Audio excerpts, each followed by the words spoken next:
if we're not mates by the end of this, you shouldn't be working with me. Like, I think that's absolutely vital. And the kind of outcome you would expect is, let's say some of the people I've taken on in the last 6 months is they go from being someone who thinks they know a lot about training and nutrition initially, kind of exercises, goes to gym a few times a week. Nutrition is very like, oh, I'll just rein it in after a holiday, but then weekends kind of screw it. And then they almost initially have this, I guess, slight ego where they just think they know best.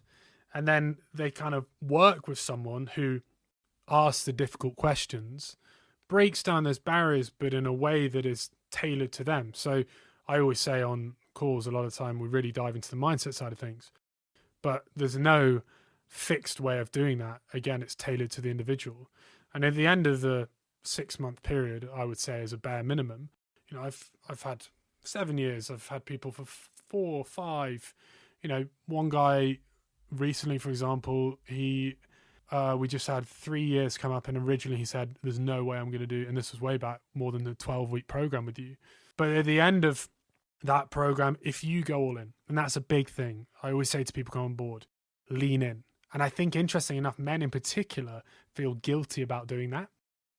And I have to constantly reiterate, look, I am in your corner to support you, and I want the best for you. But at the end of that 6 months, you should have complete clarity on your training, and you have direction, and you know exactly what to do in the gym. You know training intensity. You have nutrition dialed in, so when you have time off, the 80-20 rule we always talk about, you're able to dive in, dive out. But the big change is the mindset and self-belief you will have in yourself will be different than you've ever had before.